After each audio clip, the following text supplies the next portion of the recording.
Here we go. Margaret Mizushima, Jodi Burnett, and Kathleen Donnelly. Welcome to my show. Thank Oh, you. thank you. Thank you. This is so I'm exciting. with This is going to be favorite fun. author. This is going to be so fun. Jodi, you've been on my show a bunch of times. Kathleen, you've been on the show. Margaret, this is your first time on the show. So, welcome to your first time on the show. Oh, thank you. I really appreciate being here, All right. Well, especially with you three people. This is great. outstanding. Well, tell you what, let's start out with intros and how and why you got into writing. So, Margaret, since you're the newbie, I'm going to throw you right into the fire. Okay. All right. Well, all of us here today write K9 mysteries, and that's why we're here as a group. But I write the Timber Creek K9 mystery series.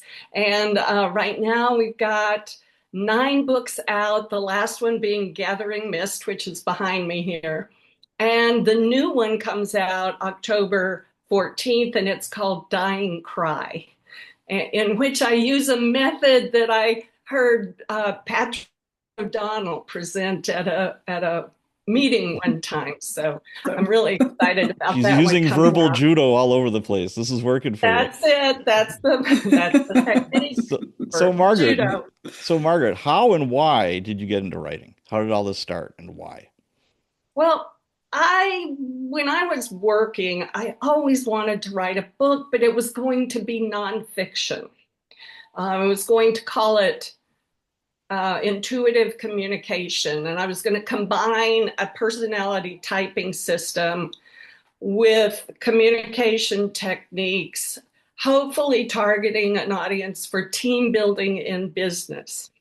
And I wrote chapter 1, and then I decided to write a chapter in a novel. And I wrote that whole novel the next 6 months. Oh, And wow. I never went back to the nonfiction. It's like, okay, fiction writing is where it's at. Okay. Now, if you don't mind me asking, how old were you when you first started writing? When you wrote that first Um, novel? so this was back in Okay. 1999. All right. And I can't remember, but let me try to figure out. So I was about 57. Okay. Yeah, it's And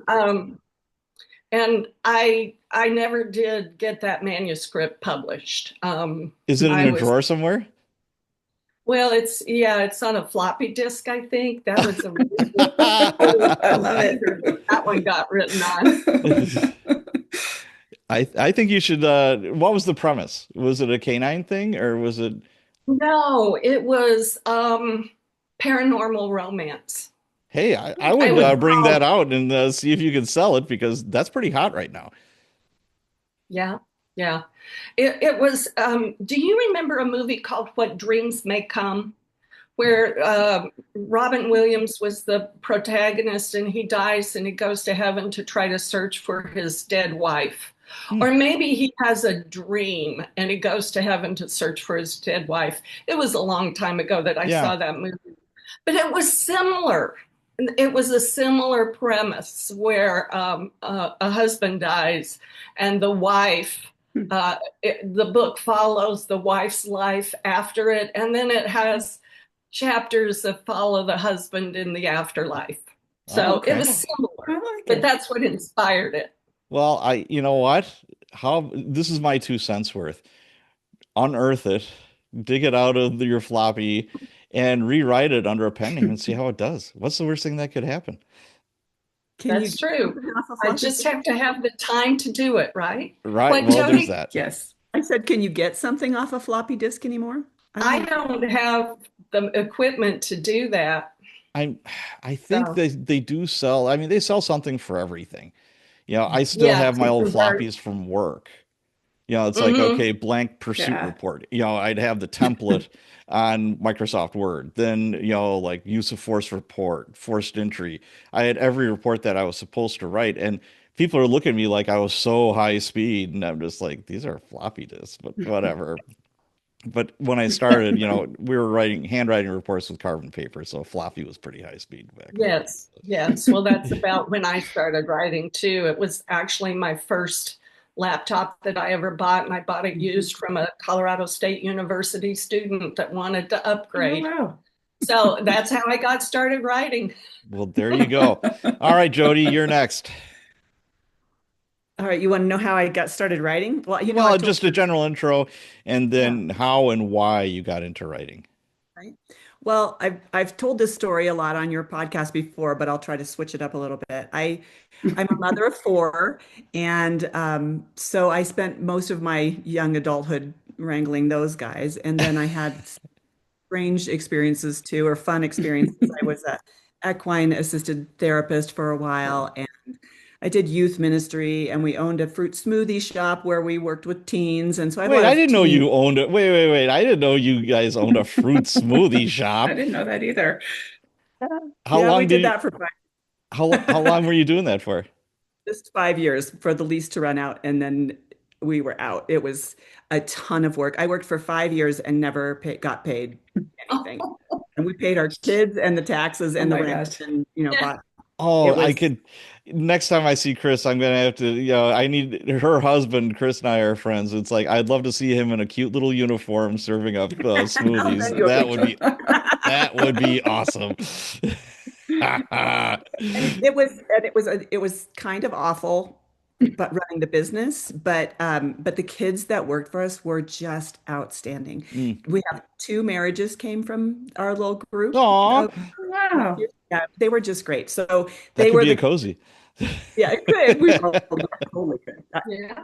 I ever decide to write a cozy. There you go. But anyway, and then my kids started going off to college and leaving home, and I didn't really know what to do with myself. And I was complaining to Chris all the time about that's my husband for anybody who didn't pick that up from Patrick. Just sort of who am I if I'm not mom? What am I going to do? Sit around? I don't know what to do. And he said, well, maybe you should write a book. And I always tease Margaret, this was supposed to be a nonfiction. And, he's like, Uh-huh. I think, sort of 7 easy steps to leave your husband alone without your empty nest syndrome. You know him. I think that really was what it was. So, but I did the same thing. I sat down to write, and it was certainly about a woman whose children were leaving from home, and it was more a women's fiction, and how she dealt with that. And then, of course, we had to blow it up into a drama, and I fell in love with writing. So that book I actually did publish. I've taken it down because it's women fiction, and I write suspense thrillers. So I just don't have it up because it was. I may republish with a couple other books I want to do in a pen name, There you but go. yeah. So Yeah, that way you wouldn't screw up the algorithm. yeah, exactly. Yeah, that's kind of what I was concerned about. So now I have a book coming out in October also. It's the 13th of October, so really close to Margaret's. And that's book 9 in my Tin Star K9 series and will be my 20th book. So Ooh, 20. Look at celebration. you. Yeah. Okay, Oh, thank 20 you, lady. books, 20 books in how many years? I started writing in 2019. So Holy cow. how many is that? 20 in A lot. Years. so Yeah, that's a not whole and bunch. that doesn't include the women's fiction that I took down. Or I Okay. have some novellas too that are I like to write mid-series novellas. So if I feel like something could be explored a little bit more mid-series, I'll write a novella for that. Wow, But there you go. All right, yeah. Kathleen, you're last but not least. All right. Gosh, I think my writing origin story goes all the way back to my childhood. And I have to thank my mom because, both my parents read to us, my brother and I. And so they instilled that love of reading and story, but we would get done and I'd be like, I didn't like the ending. Or my mom would want to go to bed, or my dad would want to go to bed, and we'll finish it tomorrow. So then I would grab it and finish it. And then I still didn't like the ending. I would go wake him up in the middle of the night to let him know I didn't like how it ended. And my mom, after a few times, I mean, looking back, it was probably like 1 in the morning. I kept waking her up like, this is not, which, yeah. So I'm lucky I probably didn't have kids because I would have had the mother's curse with Yeah. that. But anyways, she finally said, well, then you write the ending you want. You write the story you want. So I just started doing that. And when I went to CSU, go Colorado State University, since Yeah. Margaret mentioned them too, go Rams. I majored in journalism, and I thought that was the route I wanted to go. But as I got into the job, and nothing against the job, nothing against current journalists, it just wasn't for me. So then I started writing fiction and I really enjoyed it. And I too have a sock drawer book, as we call it, which is also probably on some floppy disk or old computer, who knows? I called it a military thriller, but I think it was actually a military romance thriller, maybe. I don't know. That was part of the problem with it. I don't know what it was. So there was some murders and some romance and military stuff. But so, Okay, and here. then after that, I started writing the K9 books. And Gotcha. How many books yeah. do you have total, Kathleen? I have three out right now in the National Forest Canine series. My next one comes out September 30th. That's Colorado Canine Rescue, and that's a new series with Harlequin romantic suspense. So it was a lot of fun to write, a little different from the National Forest books. Yeah, yeah. Now, what did you do in your previous life before writing? Well, I was a canine handler for a private company called Sherlock Hounds Which I Detection love that Canines. name. I I say that know. every time. I'm just like, whoever thought Yeah. of that, that's awesome. I have to give my business partner credit. I wish I could take credit as a mystery writer, but I can't. She came up with the name and uh yeah, it was a wonderful career. We worked in schools with friendly dogs, labs, terriers, those kind of dogs to help deter the presence of drugs, alcohol, and gunpowder. So it was a Oh, fun job. oh, that's so Yeah. cool. Oh my gosh. Yeah, that's awesome. So when did you transition from being, a canine handler to being a full-time writer, Kathleen? I was a year ago. It's been a Wow. year, which I can't believe. Dang. So yeah, a year ago we were kind of at a point. My business partner was ready to retire, and I didn't want to take things on, and I just decided I was going to take the plunge and start writing full time. So I Wow. can't believe it's been a year though. Dang. Feels like yesterday. Now, I know this might be a little off topic, but I have to talk to a canine handler. I mean, you are a canine handler, but a police canine handler where, like, say, Colorado, where marijuana is legal. You had all these dogs that were cross-trained in narcotics Mhm. detention. They could, they would sweep a car or a locker, like you said. And the dog doesn't know the difference between marijuana and, like, cocaine. They're gonna Right. give you the same clue. So what do you do Mhm. with the dog then? Because okay, that's legal. Then, if they find something else, it's fruit of the poisonous tree. Well, so we were in a little different position. So, being a private company, we were Yeah, independently contracted with the schools. So, we were even working under different search and seizure laws. We were, what is it called? Reasonable suspicion for the schools, sure. whereas police officers need probable cause, Hmm. which is a huge difference. And I won't go down a legal road there, but just so your listeners know, that's a big difference. Because marijuana is illegal at schools, because alcohol is Mm. illegal at schools, because guns are illegal at schools, we can train our dogs to find those odors Oh, sure. and we can certify on it. And that was one of the, actually, I think once marijuana became legal and the police canines no longer were allowed to find that odor, then and that was a huge hit to many departments. Oh, We yeah. those dogs are expensive. They're 40 to $50,000, and all of a sudden they're having to retire, or that was a whole big thing. But for us, because it wasn't legal on school grounds, and because we were Mm. working for the schools, we were able to keep those odors on the dogs, and and it really became important because I've read a lot of reports like, oh, the legalization of marijuana hasn't affected Colorado schools. I would beg to differ. And of course, I can't go out to a newspaper and counter those because Yeah. of confidentiality, but I would say we doubled or tripled what we would find in marijuana products and the type of products we would find. It Wow. went from maybe a little skunk weed Yeah. to Oh, some really high quality, maybe some dab, some wax, vape. Hmm. all those products. So Right, right. it's so that's just my opinion. I think it hit the schools harder than they realized, and I was glad we were there to be able to help deter that. Interesting. That's so Yeah. interesting. So my next question for all of you would be, what's the best or worst advice you have received regarding writing books? I can go again. I Yeah, don't want go to, I ahead. just spoke. So, Please do. okay. So I think this wasn't so much advice as it was just a lesson learned where I was in a critique group where they wrote all different genres and they were all giving me feedback on this mystery, and not a single one of them read mystery suspense or even What? romantic suspense. And I realized as time went on that the feedback I was receiving, they didn't know the genre and it wasn't helpful.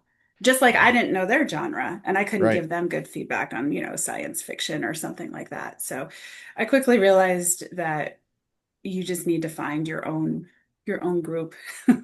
And if you want feedback or critiques or an editor, make sure that they specialize in the genre you're writing in. So that was me. Good. I think I have had some advice that I've given Patrick, and and I'm going to poke him a little bit here again, is write the next book. Um, you start out with your first book and you're nervous and you're proud and you're all of those things, but you've got to write the next book so that your readers have somewhere to go. And also consistency in writing is everything. I slowed down this year to I'm going to write a fewer books and try to kind of live life a little bit more. But I'll tell you, I'm having a really hard time in the edit because I took so long to write it that Hmm. I'm missing some different subplot lines that I didn't Ah, ever really tie up. And I didn't, and it's hard to see those in your own forest for the trees writing. And so I have an excellent editor that helped me, but she's like, so you have this line, where did that person go? And so taking too long really hurt me. So I'm going to probably try to write faster and still take some time in the publishing part. But that's that's my advice. How about you, Margaret? Margaret? The first thing that came to my mind was for the good advice.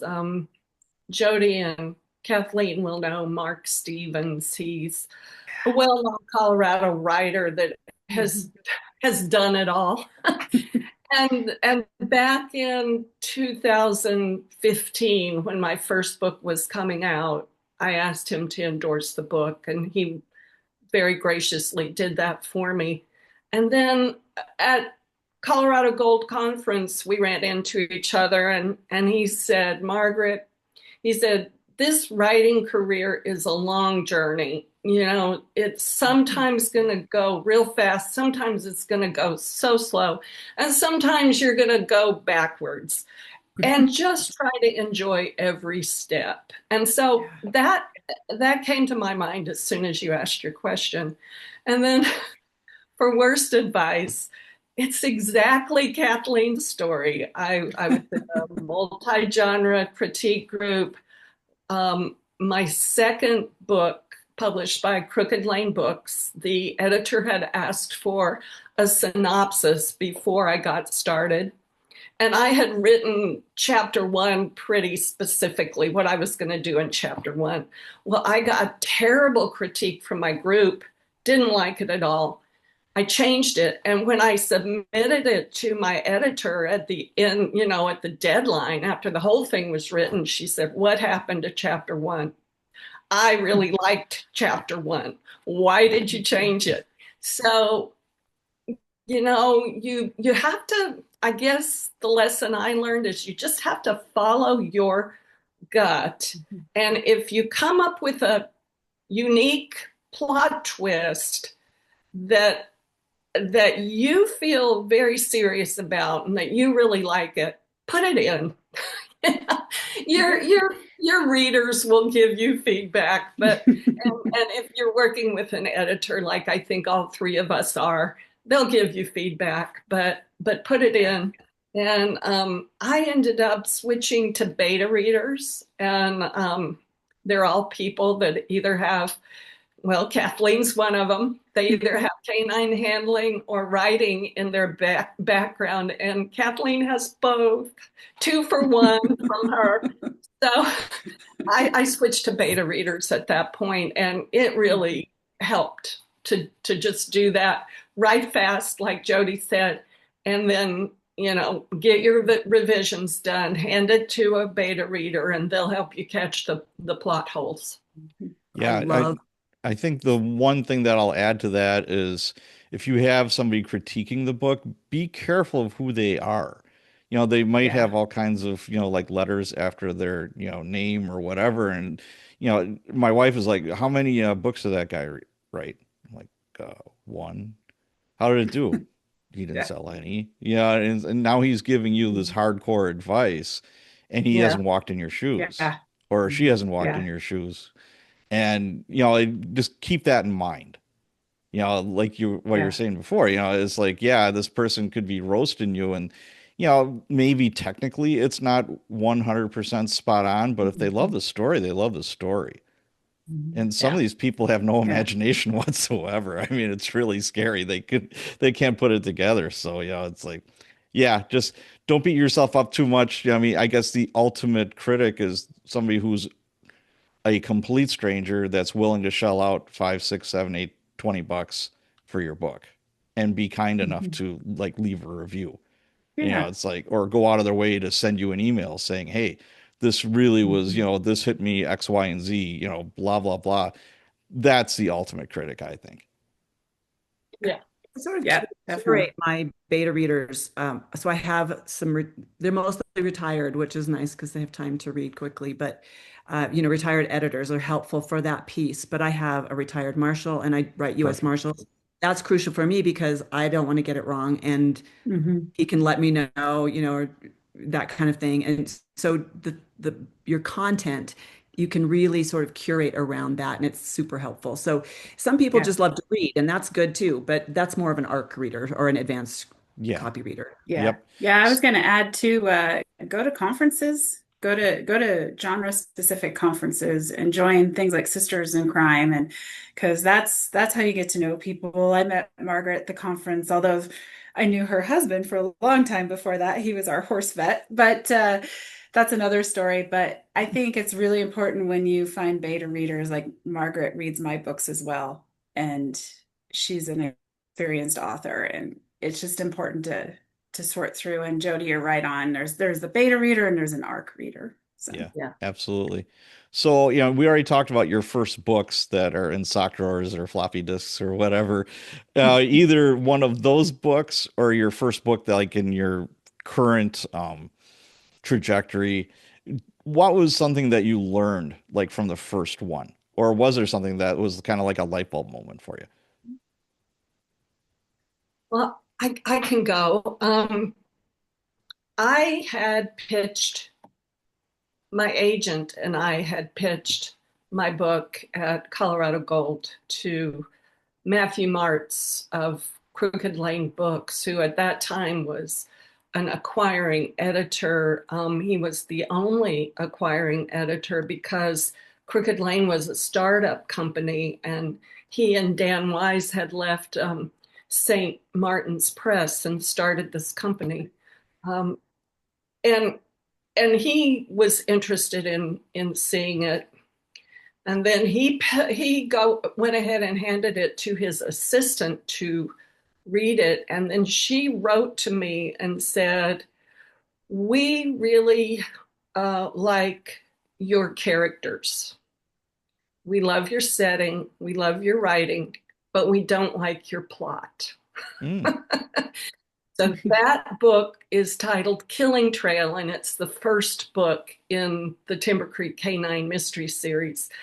And she said, are you willing to talk to me a little bit about what kind of traditional mystery structure we're looking for?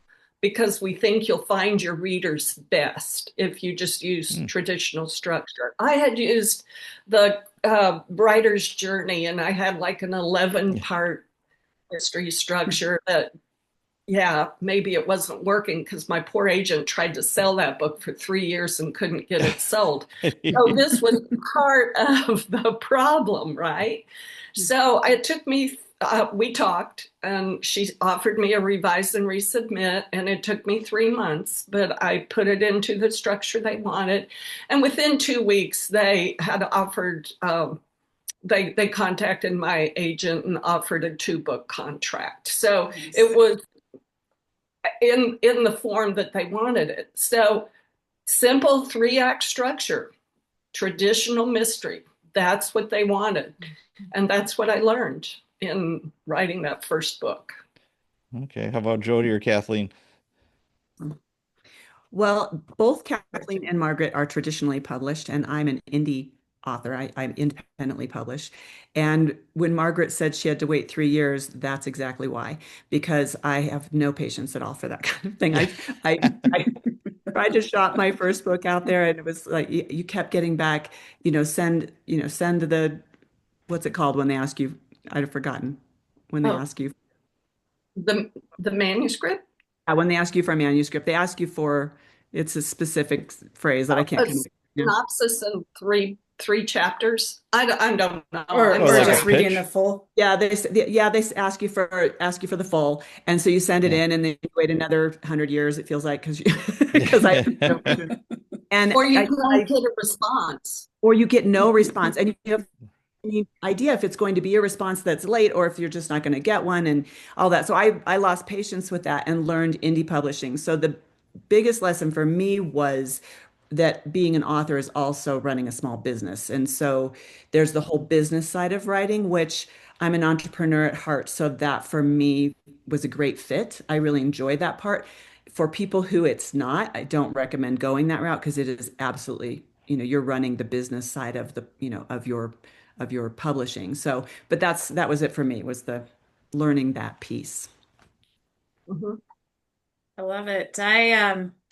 Gosh, I learned so much through my first books. The first one, Ignorance is Bliss, comes to mind because I just wrote it and I was like, this is great. And I queried it and it got rejected. And I'm glad it did. It wasn't like it just wasn't meant to go out into the world.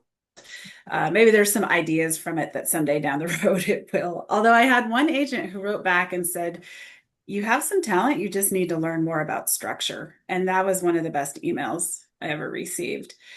So moving forward, I learned that I am an outliner. I can't do the pantsing thing. I tried pantsing a book and so I would tell people, learn to find your own process. And then I was lucky, best-selling author Grant Blackwood lives in Fort Collins and he taught some classes and I went in and in fact, I think I cracked him up because like every 5 minutes I was raising my hand asking questions, but he was really the first person I had met who really gave me a structure and a way to start Mm. writing what I wanted to and a better understanding of what needs to go into a book. He's fantastic. And then Margaret I sent her my very first book and asked her to read it. This was before I was published. And she was gracious enough to do that. And when she got done with it, she gave me lots of encouraging words, but then also introduced me to a book by Deborah Dixon called Goal, Motivation, and Conflict. And I feel Yeah. like that was like the final thing that just sealed it all together. And then I finally had a book that I felt like I was ready to send out. And I had a bit of the opposite experience. Jodi, you say you're not patient, and Margaret, it took 3 years. I queried my book in May. My agent offered representation, I think it was by July or August. And we had a contract. Well, the editor wanted it, I think it was around January or February with Karina Press, and I was under contract by that April. So it just it just went, and I knew it doesn't always go that fast. So I feel very lucky that that's the way it went. Yeah, see, I've done both. I guess I'm hybrid. I've done self-publishing. I only have 10 books, but you know, Mhm. fiction, nonfiction, pen names. And what really stuck out to me was what Jody said. You're a one-man band when you're an indie, but you have total Mhm. control. It's like Mhm. if you write fast, you can pump out 5, 6 books a year if that's in you. And it's up to you. There's no gatekeeper, there's no, whatever. But I think also, and I know Jody does this, you also have to be cognizant of the fact that you have to hand work off to other people. It's like, what? My newsletter. I just, wrote it up yesterday. I sent it off to my virtual assistant that lives in Scotland. And Yeah. I've got different cover artists. There's no way anybody would even look at one of my covers. If I did it myself, it would be like stick people and stuff, it'd be horrible. But Same here. yeah, Yeah. so you're independent, but you're not. You're still relying on other people. You're just outsourcing. I want to comment on something you said just in the middle there when you said that there's no gatekeeper, and that's kind of what people like to say about publishing, but it's not true. The market is the gatekeeper. Yeah, that's Mhm. for So sure. if your True. book is not selling, then you know that you need to go back and like that's how you're going to know. That's what the editor or publisher is going to do for you. You're doing in public, so you've got your readers, but it's so helpful. Your readers will let you know if you've missed the mark for sure. Oh, Absolutely. Jody, I think that's really good advice for Yeah. a lot of indie published authors. That is really great. A great Mhm. comment. Yep, absolutely. All right, most of your books have dogs in them and law enforcement. How did you non-cops learn the tech stuff, regarding being a canine handler and just general law enforcement procedures? How did you learn all that? Interviews, lots and lots of interviews, Yeah. and canine police especially. Um, that they're wonderful people that are so willing to share their experiences. They Mhm. love to share their canines. I've interviewed over COVID. I interviewed two canine cops in Castle Rock, and their dogs are bite dogs. So we actually couldn't. We had to meet them behind glass doors because they're like they will bite you. I mean, it's like it maybe not intentionally, but they don't want to take the risk. So, Right. boy, those guys spent 2 hours with me just answering every possible question I could come up with, and so you just get out there. My favorite interview was a U.S. Marshal Canine officer, and he was fantastic. And again, and he had a lab, Kathleen. So I know and she was real sweet, but yeah, Yeah. but just amazing. And they're just you can learn so much from people who are in the field. That was for me. Yeah. Kathleen? Yeah. Same, similar things. I mean, so I had a little bit of an in working the K9s because I was around school resource officers Oh or yeah. SROs. So we would be working, sometimes we would have to work something like a prom, and you're so bored standing there late at night. I'm like, so can I ask you a really odd question? But uh, so, I mean, I met a lot of people through that. Our trainers with the K9s were both police officers and canine handlers Mm, for different agencies. They work dual purpose, which is the bite, track, evidence search, narcotics, or bombs detection, one or the other. So I would ask them a lot of questions. And then I met you, Patrick, and you answer a lot of my questions. I always thank you in the acknowledgments. And then a funny thing happened where we used to live. Some new people moved in, and Patrick knows we have our Chicago roots. I'm a big Bears fan. yep. These people move in and they're from Wisconsin. I'm like, oh man, there's going to be some Packer fans here. Yeah. But over time, we got to be good friends, and I found out Dave Lewandowski was a retired chief of police from up in Wisconsin, and I he's been fantastic. He cracks up because I'll just send him this random text message like, "Hey Dave, do I have to get a search warrant for blah blah blah?" And he's really good about answering it. He my one of my upcoming books, he filled me in on Miranda rights. That used to be a specialty of his. He used to teach classes, and so I learned all about, because I was like, do they need, I thought it was a simple question. Do you need to read the Miranda rights in this situation or not? And I get this phone call from him and he's like, well, let me talk to you about this. And then there's some groups I'm in, crime scene writer. So I just feel very fortunate that there's so many people willing to offer. And then Margaret and I have a mutual friend. She was a patrol officer and retired canine handler. She actually worked for our company when she retired, and she's been really nice about reading our books and helping us out. So thank you, Dee. D Dan, if she's listening. Thank you. Anything to add, Margaret? Um, as Kathleen mentioned, my husband was a veterinarian. He's retired now, but he practiced in Colorado for, I don't know, over 30 years.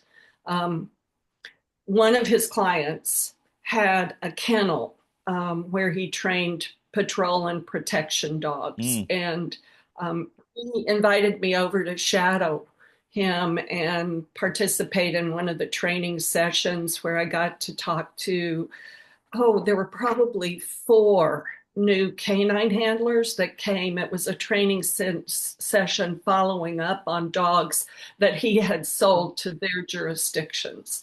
And so he read my first book for me.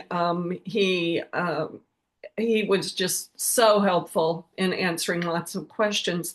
And then there was a retired canine officer from Bellingham, Washington, that I met through my mother and a friend of hers. She was actually the daughter of, but she was a retired female canine handler, and that was just so helpful.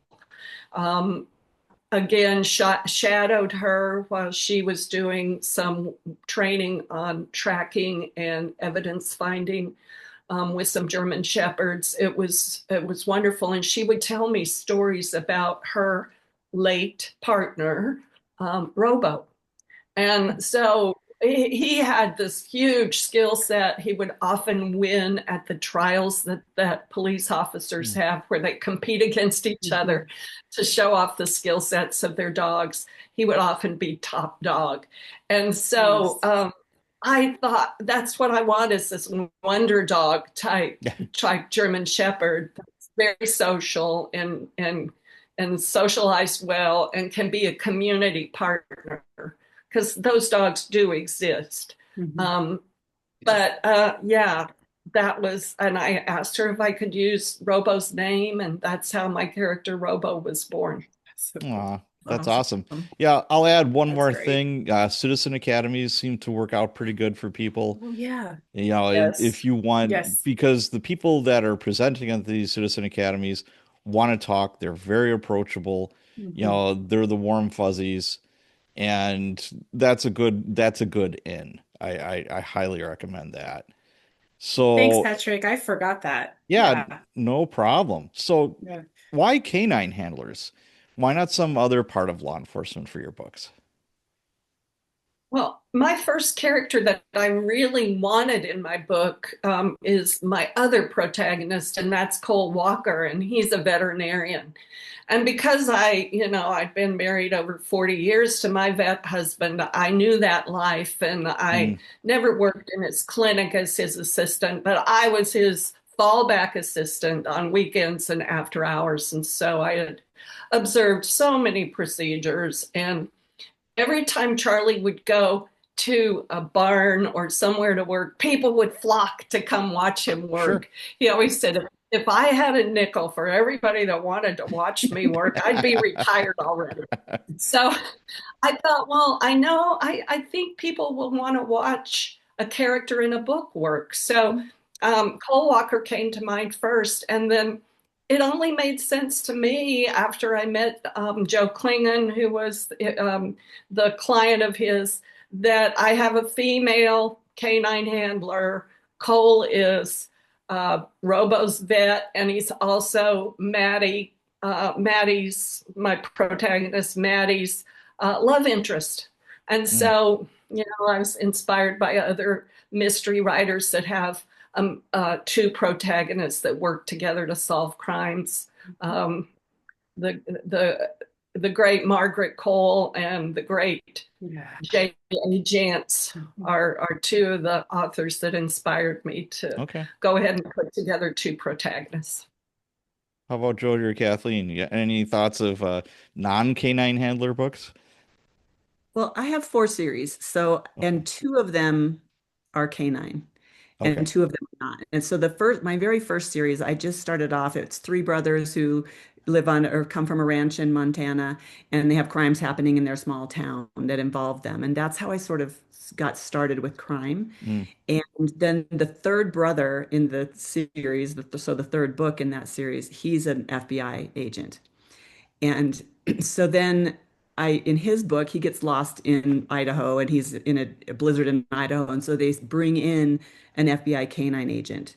And so I didn't really have, she was just a sort of an extra character, Yeah. sort of a subplot line, but it is in the writing. So I had to do research to, understand what she was going to face, trying to track this guy through a blizzard. Actually, Kathleen helps me sometimes. I'll be like, can dogs do this? Like, Yeah. can they smell in the snow? Things like that. So, anyway, so I just fell in love. And his name was Baxter. He was a bloodhound. And so I fell in love with that, kicked off my FBI series, which so that they're connected. All my series are connected. So they're connected to that.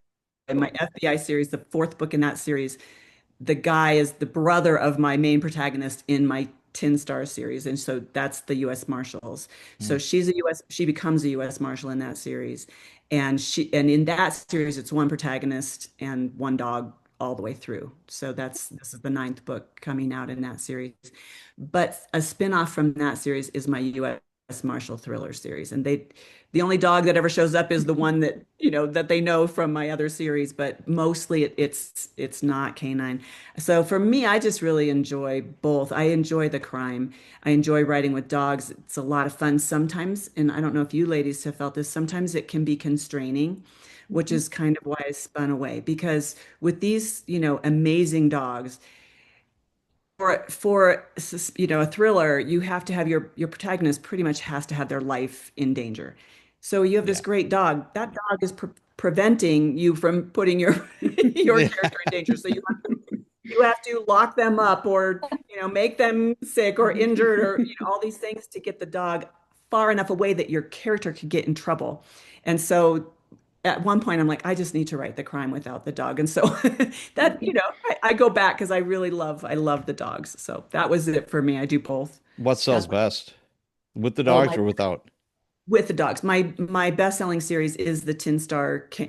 It's the U.S. Marshal Tin Star Canine series. That's my best-selling series. I just have a lot of people really follow her and love her, but it's the combination between the relationship. I think the heavy readership comes from relationship between my protagonist and her dog, and Gotcha. and her family.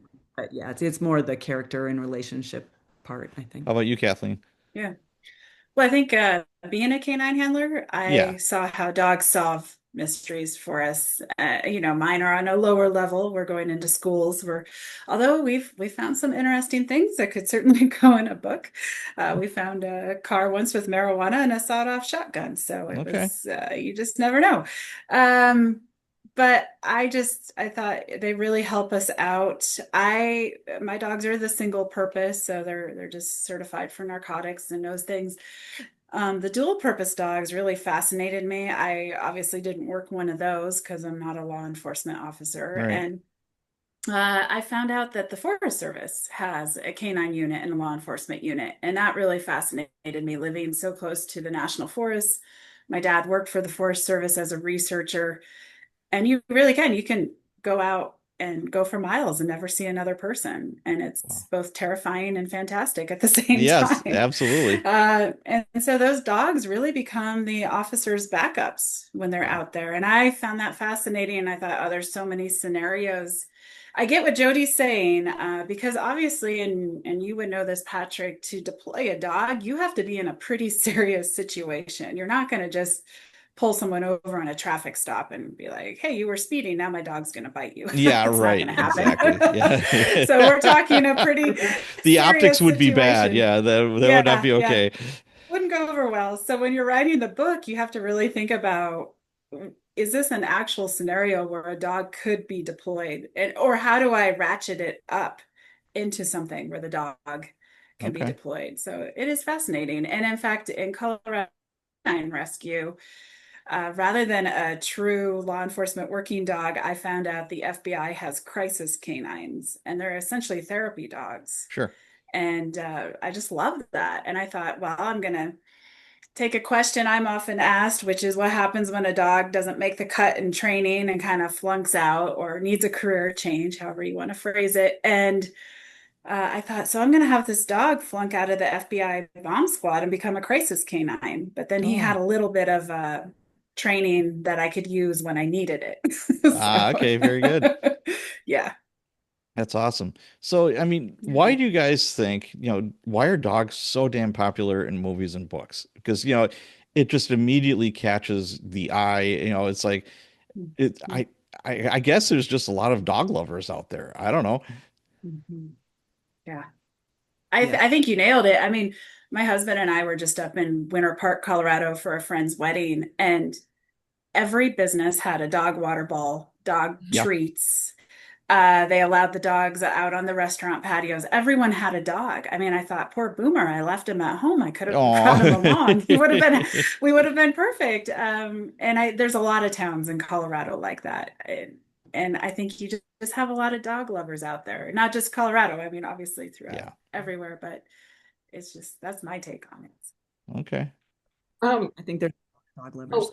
oh, me too. I just have to share one of my rejections, and this would have been sometime between 2011 and 2014 when there were very few canine books out there. I know Robert Crace had written one, and it was a good one.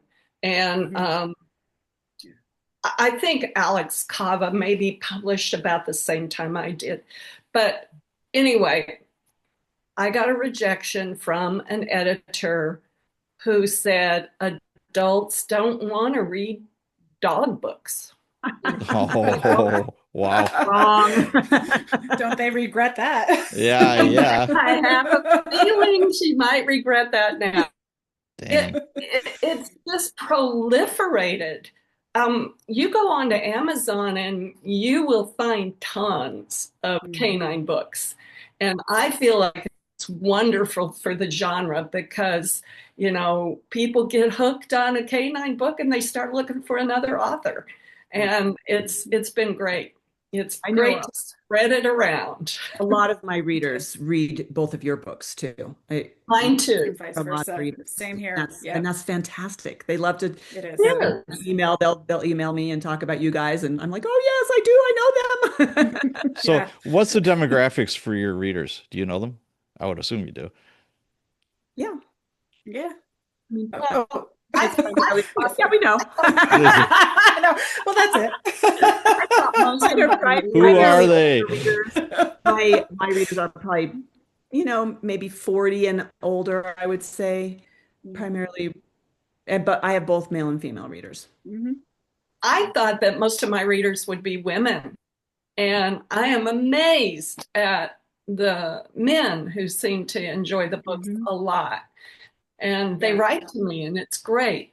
But I would say my demographic is about the same, although I have a few older teenagers and young 20-year-olds that write to me, and we write back and Oh, that's forth. cool.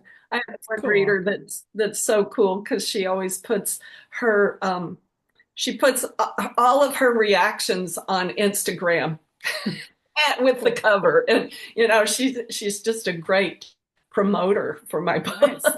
Oh, And yeah. she's probably 19, 18 or 19. There's nothing better than a reader that promotes your book for you, unsolicited.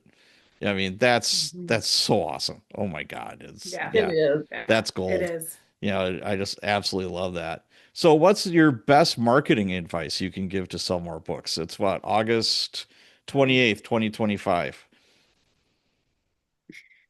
What's pushing the needle A today? date qualifier. Well, Jodi nailed it. Yeah. For me, and it's write that next book. Yeah. Okay, go ahead, Jodi. I'm sorry I jumped in. that's okay. And I will add to that because I agree. It's always the next book is the best one to advertise your previous books. But what's working for me right now, since we have a date, what's working really well for me right now are video Facebook ads. So you can make videos on Canva, and it's not even that hard. They have stock videos there, but you can get other places you can get stock videos. and you kind of put them together and sort of quickly make a story, a Hmm. video story, if you will. I have 30-second videos or as long as I make, but those are working really well. But on the flip side, I also have a direct sales shop. So it's Mhm. burnettbookshop.com. And I send them there. I don't think that Facebook Mhm. is necessarily great for Amazon. So if you're marketing, Mhm. it's hard to track whether your ad is working or not because they don't Right. give you enough information. So I stick with Amazon ads for How Amazon. focused do you go, Jody? Is there a certain like geographical area, gender, age, all that? These days, in the days of AI, you really don't even have to target.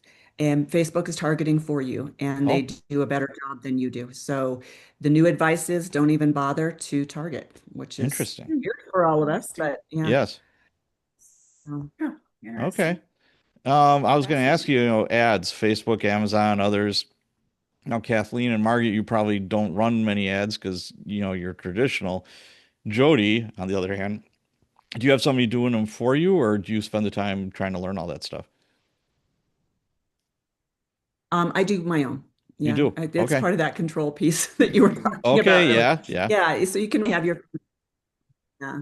So no one knows my books as well as I do. So Sure. I feel like I'm probably the best one to put the So, story together, Facebook whatever. video And you is have what to you're learn doing. same thing. Facebook video is working really well right now. Okay. All right. Let's talk about AI. It's here. There's no going back. How do you guys plan on using it? Or are you already using it in your book business? Oh my I, gosh. I use AI, like I'm saying, on, the AI features on Facebook. There's an AI, I mean, it's an AI feature, right? So Right. when you're putting your ad together, you put in your primary text, and then it gives you five more options, and you can choose all of them. And you can kind of look at them. It's copy, like advertising copy. Yeah. So it's not really your writing. It's not creative. It's more just taking your blurb and twisting it around five different ways and seeing which one you like. Sometimes I accept them, sometimes I don't. But I use AI that way. Um, I use AI for other goofy things like give me here's what I want to accomplish this week, give me a schedule. That Okay.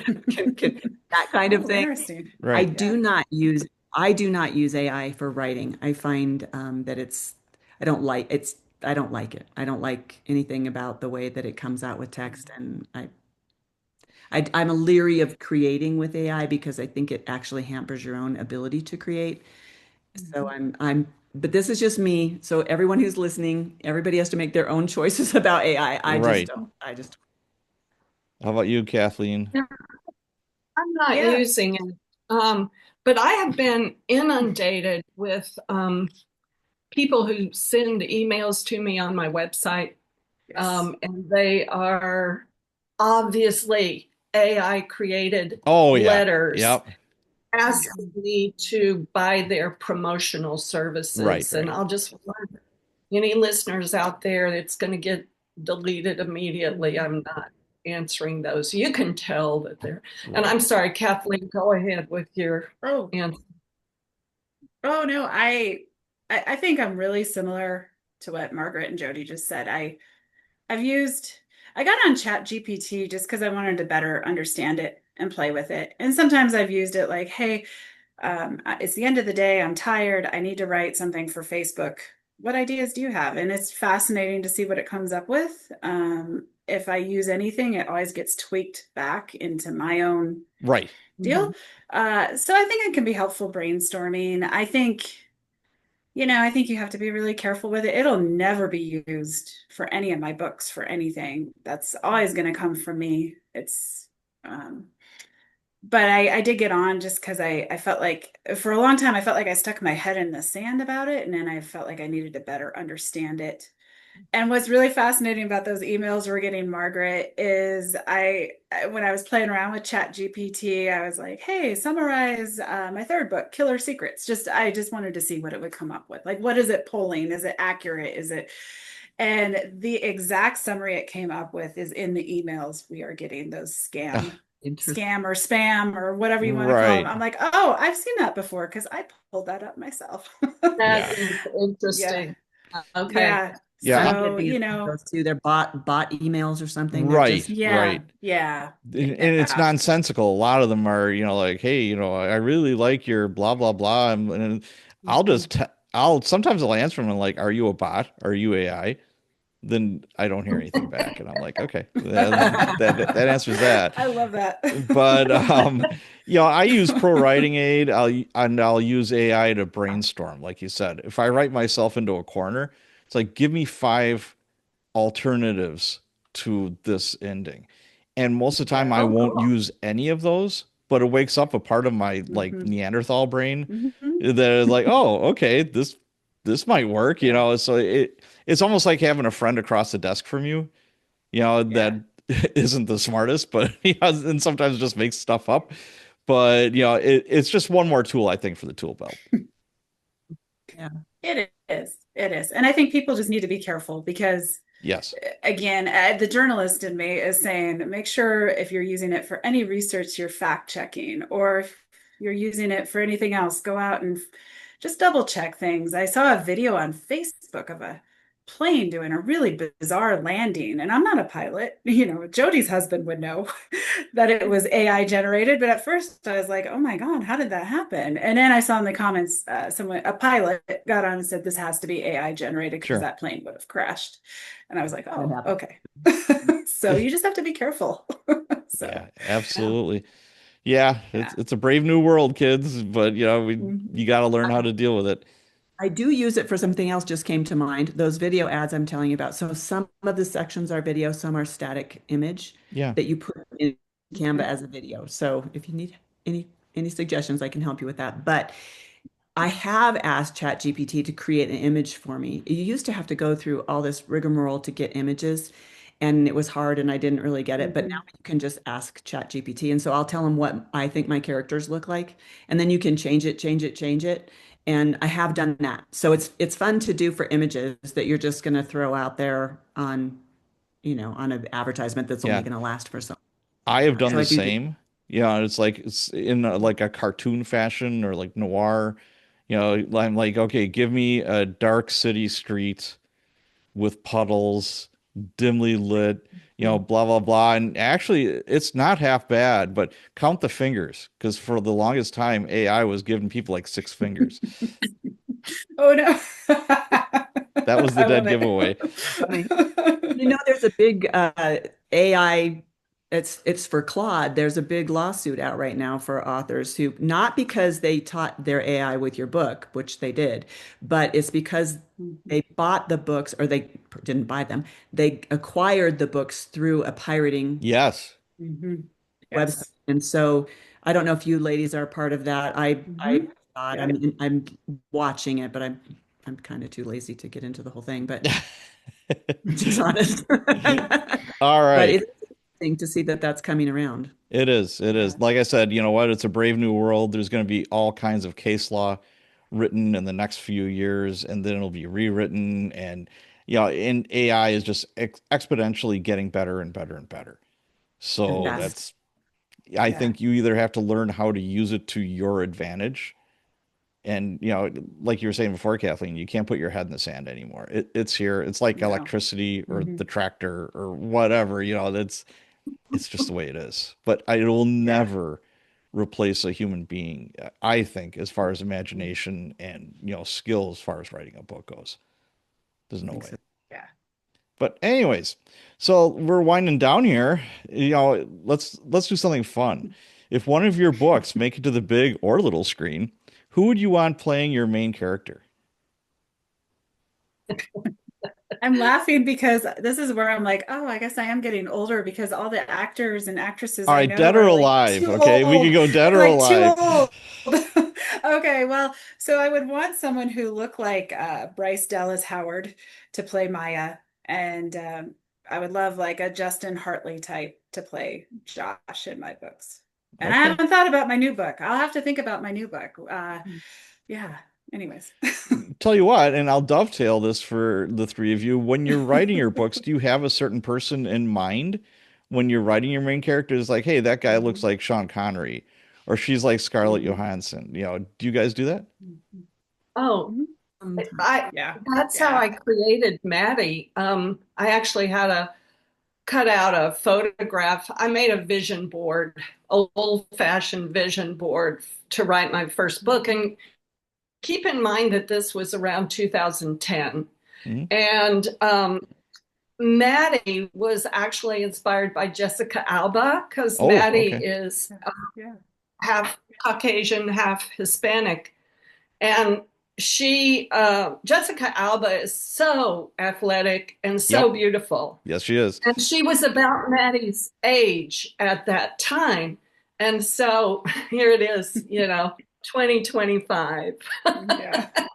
And so 15 years later, she's a little older than my Maddie because I can only I have 10 books out over 10 years, and I can only go a few months at a time in my timeline in Timber Creek. Time is Okay. really slow there so that Rolo doesn't age out.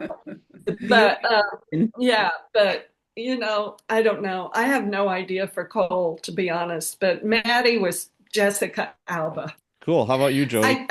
I have Yeah. really clear visions of who my characters are in my head, so it's hard for me sometimes to match them up with images. I like for Pinterest and Pinterest boards and stuff like that because it's fun.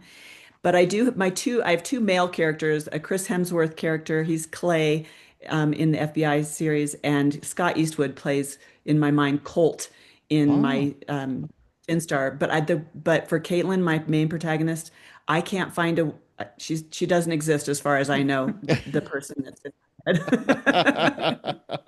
All right. Well, let's start winding this down. Is there anything else you'd like to add that we didn't cover? Anybody? Oh no. We've covered a lot. Thank you, We have Patrick. covered a lot. We Yeah. did. We did. All right. Well, this is where I ask you, where can people find out more about you and your books? We'll start out with Margaret. Where do they go? Oh, the best place to go is margaretmizushima.com. I'm going to spell that real quick. Margaret, Margaret, Mizushima, Mizushima.com. And yeah, that's the best place to start because you can pick up my social media, Facebook, Instagram, Okay, it's all on there. and from there. All right, Jodi. So I'm the same. It's my name, Jodi-Burnett.com. So it's Jodi-Burnett.com.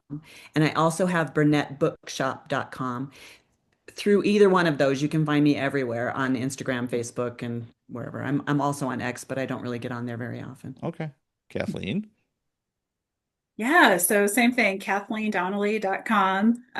Kathleen with a K, Kathleen, and Donnelly, two N's, two L's, so Donnelly. You can sign up for my newsletter on my website. It comes out once a month, and you get a free reader magnet. It's just little short stories of my actual K9 time, stories about working them. And then I'm on Facebook, Instagram, Substack, a little bit on X. Okay. I feel like I post there and don't do a good job of keeping up with others on there, but I'm pretty easy to find. All right, very good. So, final thoughts here. What are your most recent books that you would like to promote? Kathleen. Well, my next one coming out, I'd love to promote. Yeah. It's a Colorado K9 Rescue, a Harlequin romantic suspense, and it was a lot of fun to write. And then in January, I have Buried Lies, book 4 in the National Forest K9 All right. series. Jodi? My next book is coming out. It's Detonate from the U.S. Marshall Tin Star Canine series, and it comes out October 13th.